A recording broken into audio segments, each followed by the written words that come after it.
Sometimes the value of a card would fluctuate based on a new use or even a suspected new use. For example, when Charlie was collecting all the available spells that produced black mana, we began to get concerned. Follow me on social networks. If you want the audio-only version or want a personalized video, find the links below.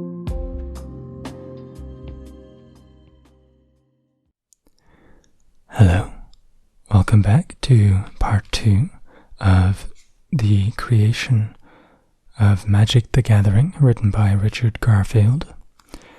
This is part 2 of 2, so if you haven't seen part 1, I recommend you go back and check that out to give you some context.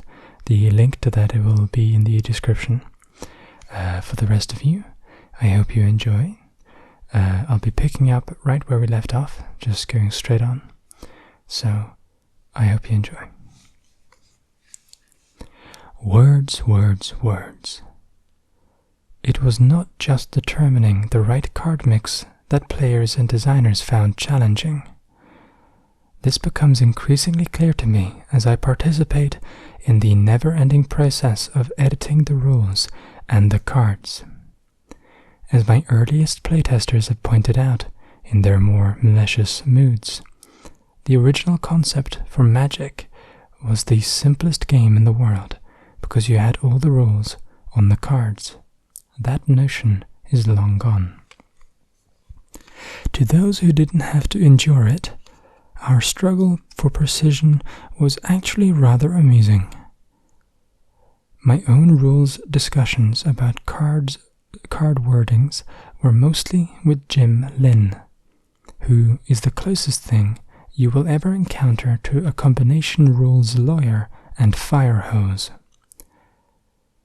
A typical rule problem session would go: Jim, there seems to be a problem with this card. Here is my 7-page rules addition to solve the problem. Richard, I would sooner recall all the cards than use that. Let's try this solution instead. Jim, we have another problem. And then repeat until Richard, this is silly. Only incredibly stupid and terminally anal people could possibly misinterpret this card. Jim, yes, maybe we have been thinking about this too long.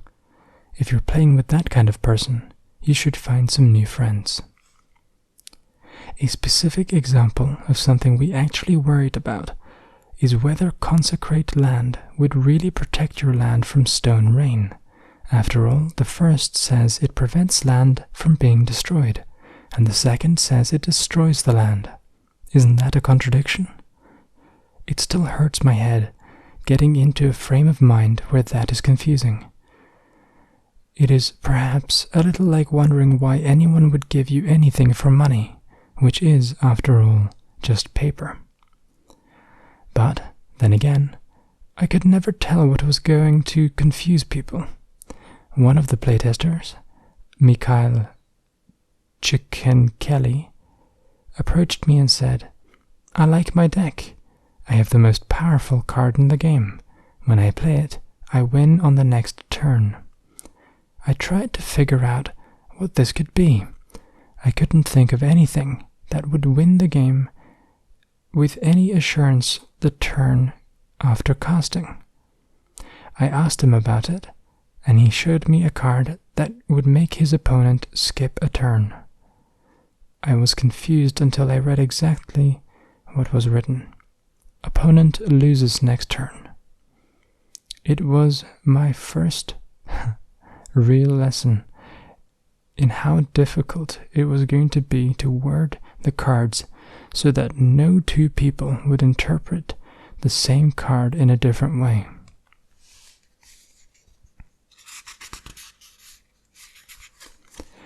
The Magic Marketplace.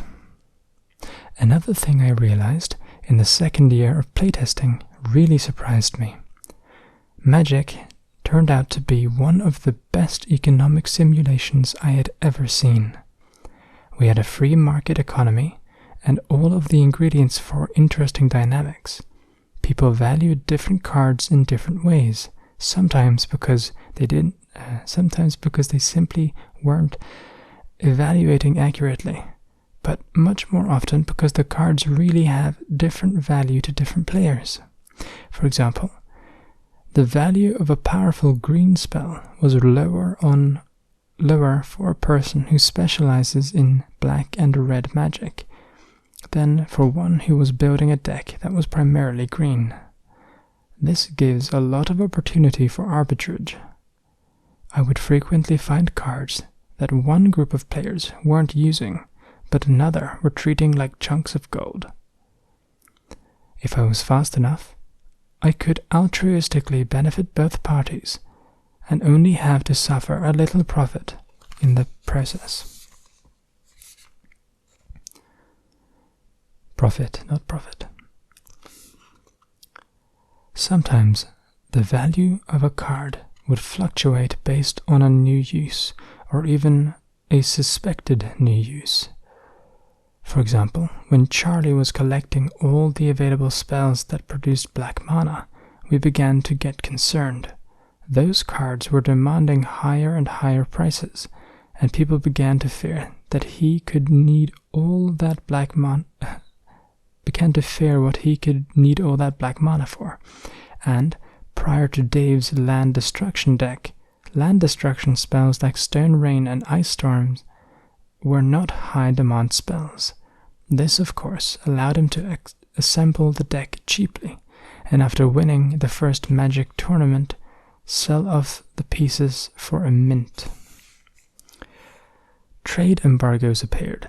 At one point, a powerful faction of players would not trade with Scaff or anyone who traded with Scaff. I actually heard conversations such as, Player 1 to Player 2, I'll trade you card A for card B. Scaff watching, that's a moronic trade. I'll give you card B and cards C, D, E, and F for card A. Players 1 and 2 together, we are not trading with you, Scaff. Needless to say, Scaff was perhaps a bit too successful in his early duels and trades. Another interesting economic event would occur when people would snatch up cards they had no intention of using. They would make them to remove them from the card pool, either because the card annoyed them, Chaos Orb for example, or because it was too deadly against their particular decks. I think my favorite profit was turned during an encounter with Ethan Lewis and Bit. Ethan Lewis and Bit. Ethan had just received a pack of cards and Bit was interested in trading with Ethan. Bit noticed that Ethan had the Jameday tome, began to drool and made an offer for it. I looked at the offer and thought it was far too low, so I put the same thing on the table. Bit looked at me and said, "You can't offer that. If you want the tome, you have to bid higher than my bid." I said, "This isn't an offer for the tome. This is a gift for Ethan. I think they've written this wrong. Deigning? That's a word I've never seen before, and I don't know if they've just written it wrong or what. This is a gift for Ethan deigning to even discuss trading the tome with me." Weird. Bit looked at me in disbelief, and then took me aside. He whispered, "Look, I'll give you this wad of cards if you just leave the room for 10 minutes. I took his bribe, and he bought the tome. It was just as well. He had a lot more buying power than I did. In retrospect, it was probably a dangerous ploy to use against Bit. After all, he was the person who was responsible for gluing poor Charlie's deck together once, washing a different deck of Charlie's in soap and water, and putting more cards of Charlie's in the blender and hitting frappe. Yeah. Probably the most constant card evaluation difference I had with anyone was over the Lord of the Pit. I have that card. I have several of that card. I received it in just about every playtest release we had, and it was certainly hard to use. I didn't agree with Scaff, though, that the only value of the card was that you might get your opponent to play with it. He maintained that blank cards would be better to play with because blank cards probably wouldn't hurt you. I argued that if you knew what you were doing, you could profit from it. Scaff asked me to cite a single case where it had saved me. I thought a bit and recalled the most flamboyant victory I had with it. My opponent knew he had me where he wanted me. He had something doing damage to me and a clone in hand, so even if I cast something to turn the tide, he would be able to match me. Well, of course, the next cast spell was a Lord of the Pit. He could clone it or die from it, so he cloned it. Then each time he attacked, it would heal both of the lords, or cast fog and nullify the assault and refuse to attack. Eventually, he ran out of creatures to keep his Lord of the Pit sated, and died a horrible death. Scaff was highly amused by this story. He said, "So, when asked about a time the Lord of the Pit saved you, you can only think of a case where you were playing somebody stupid enough to clone it." Dominia and the role of role-playing. Selecting a card mix that accommodated different evaluations of the cards wasn't enough. We also had to develop an environment in which the cards would reasonably interact. Establishing the right setting for Magic proved to be a central design challenge. In fact, many of our design problems stemmed from an attempt to define the physics of a magical world in which duels take place, and from building the cards around that, rather than letting the game define the physics. I was worried about the cards' relationship to each other. I wanted them to be seen as part of a unified setting, but I didn't want to restrict the creativity of the designers or to create all the cards by myself. Everyone trying to jointly build a single fantasy world seemed difficult because it would inevitably lack cohesion. I preferred the idea of a multiverse, a system of worlds that was incredibly large and permitted strange interactions between the universes in it. In this way, we could capture the otherworldly aspects of fantasy and add such flavor to the game, while preserving a coherent, playable game structure. Almost any card or concept would fit into a multiverse. Also, it would not be difficult to accommodate an ever-growing and diverse card pool. Expansion sets with very different flavors could be used in the same game, for they would be seen as a creative mingling of elements from different universes. So, I developed the idea of Dominia, an infinite system of planes through which wizards travel in search of resources to fuel their magic. In its structured flexibility, this game environment is much like a role-playing world. I don't mean to suggest that this setting makes Magic a role-playing game. Far from it. But Magic is closer to a role-playing game than any other card or board game I know of.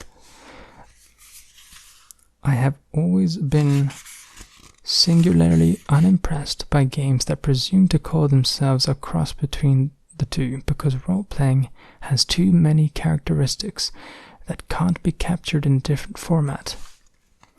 In fact, in its restricted forms, as a tournament game or league game, for example, Magic has little in common with role-playing. In those cases, it is a game in the traditional sense, with each player striving to achieve victory according to some finite set of rules. However, the more free-form game, dueling with friends using decks constructed at a whim, embodies some interesting elements of role-playing. Each player's deck is like a character. It has its own personality and quirks. These decks often even get their own names: the Bruise, the Reanimator, Weenie Madness, Sooner Than Instant Death, Walk Into This Deck, the Great White Leftovers, Backyard Barbecue, and Gilligan's Island, to name a few. In one deck I maintained each of the creatures had a name. One small advantage to crummy photocopied hardstock is the ease of writing on the cards.